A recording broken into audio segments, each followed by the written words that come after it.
Alright, this will be my second one for this month on shooting ourselves in the foot. And this one is for the INFJ like me and the INTJ.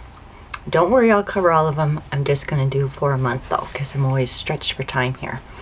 Okay, for my temperament, and these two and the INTJ can be grouped together because we are led by introverted intuition. So that means we have a natural distrust of the environment around us. I don't know, we're just kind of goofy like that, I guess. We're more intellectually independent. We have to learn it for ourselves or find it a value for ourselves. So for my temperament, when the inferiors are taking over under stress or whatever, which is a natural part of life, so we learn to deal with it. What I do is freeze up when something new or unexpected, or I lose confidence in what do I do, you know, how does this process take place? I don't know what to do. I freeze up, I panic. Why that happens is because for an INFJ, their sense of self comes from that independence of, and that's how they become grounded, is I know this to be true. This is the way that I am, that center of self. So stress sends you into a panic mode, and I know firsthand that it does. So that's what happens with it. Or it can go, because I remember now with our inferiors, you know, it's up or down, black or white, it's extreme one way or the other. Or I can go into hyper mode of learn,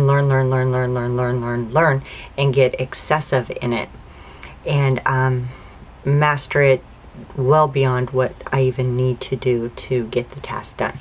So it manifests in those two ways. With the INTJ, now with them, it's going to be where that it is going to affect them is they're going to freeze up and not know what to place value on. What is their level of importance in this? They're going to panic over how they should find value within it and freeze up, and I don't know how I'm supposed to, you know, feel about this. Is this supposed to be important? They'll really question it. Or they can go full bore the other way and become excessive and obsessed about how, you know, this is a value, this is important, overkill big time, and go too far. So that is something that we definitely have in common, and it is within the physical attributes of the world going on around us that we lose it entirely.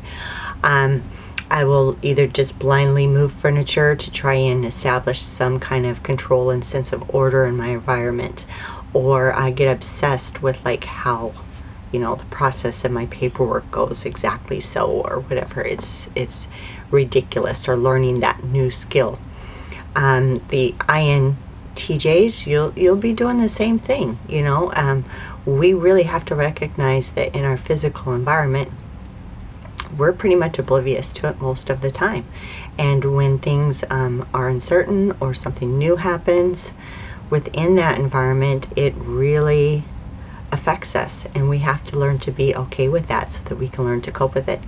Now, helpers with that would be to, you know, actually surprisingly, you know, talk through the process, you know, get some outside opinions, get some outside help with those things. There's no shame in not knowing what to do or how to place value on something when that unexpected surprise shows up. There's no shame and there's no harm, and it doesn't mean that we actually are losing our sense of self or our sense of identity or who we are. So try that, and you know, you can address these issues and learn those skills, and it doesn't have to be all or nothing. Learn, you know, that happy medium between, you know, too much and too little. Even within our own physical bodies, with our eating habits, with our whatever it is that we're doing in our physical environment or placing value on.